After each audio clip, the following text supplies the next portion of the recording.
सदियों पुरानी कहानी में से एक कहानी, राजा खड़क सिंह की कहानी, जो हर रात एक नई कन्या के साथ रात बिताता और फिर उस लड़की का शुभ मंगल होता।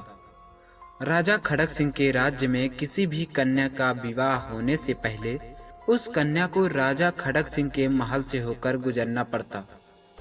दोस्तों, राजा खड़क सिंह का महल बाहर से जितना भव्य था, भीतर से उतना ही अंधकारमय।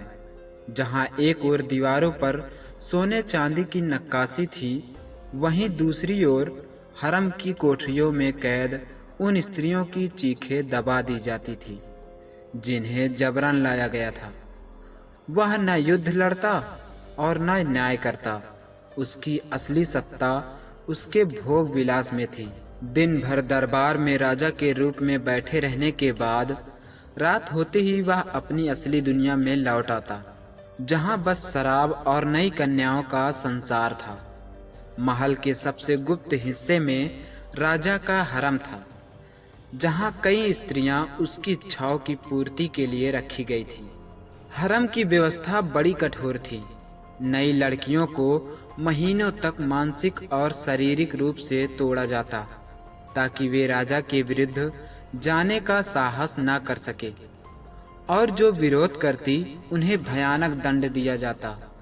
कुछ को भूखा रखा जाता तो कुछ को अंधेरे तहखाने में डाल दिया जाता, और जो पूरी तरह से समर्पित हो जाती वे राजा की पसंदीदा बन जाती और उन्हें अन्य स्त्रियों पर शासन करने की छूट मिलती।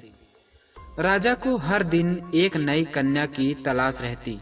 उसके सैनिक आसपास के गांवों और राज्यों से सुंदर लड़कियों की तलाश में जाते और जबरदस्ती महल ले आते। कुछ को लालच दिया जाता, कुछ को अपहरण कर लिया जाता। राजा की हर रात रंगीन होती और हर सुबह कोई नई लड़की आंसुओं के साथ उस अंधेरे जीवन का हिस्सा बन जाती। हरम की स्त्रियों में से एक थी महारानी करिश्मा, जो राजा की सबसे प्रिय थी। वह केवल राजा के लिए ही नहीं, बल्कि पूरे दरबार में अपनी सुंदरता और चालाकी के लिए प्रसिद्ध थी। लेकिन किसी को यह पता नहीं था कि करिश्मा का दिल किसी और के लिए धड़कता था।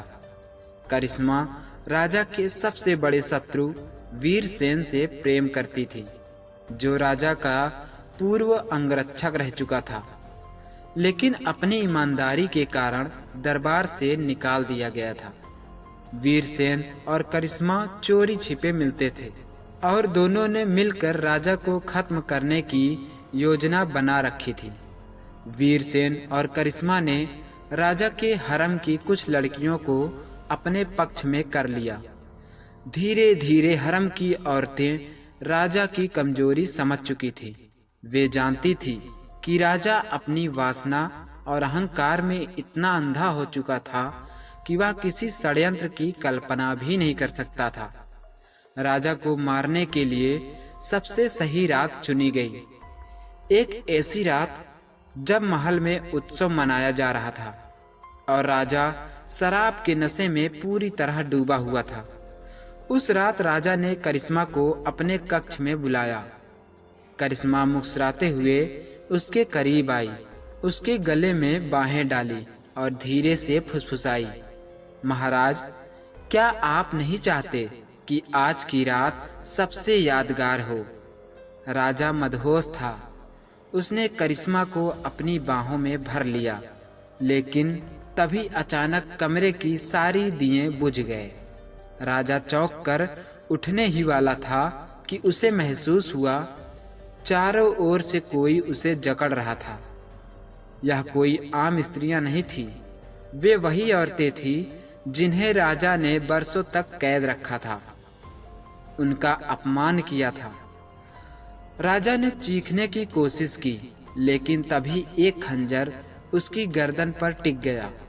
वह करिश्मा का था। उसने कहा, महाराज, आपने हमें जबरन अपने हरम में रखा, हमारी जिंदगी नष्ट कर दी, लेकिन अब यही हरम आपकी कब्रगाह बनेगा। राजा को अब तक समझ आ चुका था कि यह साजिश करिश्मा की थी। उसने करिश्मा को धूर्तता से देखने की कोशिश की, लेकिन अगले ही पल वीरसेन सामने आ गया। राजा की आंखें क्रोध से जल उठी। उसने उठने की कोशिश की, लेकिन तब तक हरम की लड़कियों ने उसे नीचे गिरा दिया। कोई उसके सीने पर बैठी थी, कोई उसके बाल खींच रही थी और कोई उसके चेहरे पर खंजर चला रही थी। एक के बाद एक हर लड़की उस पर हमला किया। किसी ने उसकी आंखें फोड़ दी, किसी ने उसके हाथ काट दिए। राजा चीखता रहा, लेकिन महल के बाकी सैनिकों तक उसकी आवाज नहीं पहुंची, क्योंकि करिश्मा ने पहले ही उन्हें मदिरा में जहर मिलाकर बेहोश कर दिया था। राजा खड़क सिंह, जो स्त्रियों को केवल अपनी इच्छा पूर्ति का साधन समझता था, अब उन्हीं स्त्रियों के हाथों अपने सबसे भयावह अंत को प्राप्त कर रहा था। राजा की मौत के बाद करिश्मा और वीरसेन ने महल छोड़ दिया, लेकिन कहते हैं कि उस रात से महल में अजीब अजीब घटनाएं होने लगी।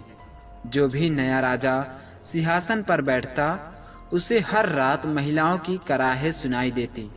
राजा के कमरे में अजीब अजीब आवाजें गूंजती, मानो कोई अब भी प्रतिशोध की आग में जल रहा हो। कई वर्षों बाद भी उस महल की कहानियां सुनने वाले यह कहते हैं कि जहां स्त्रियों पर अत्याचार होता है, वहां की दीवारें खुद देखती चिल्लाती हैं। दोस्तों, ये थी आज की कहानी। मिलते हैं अगली कहानी में एक दिलचस्प कहानी के साथ। तब तक कहानी का आनंद लें, खुश रहें। जय हिंद।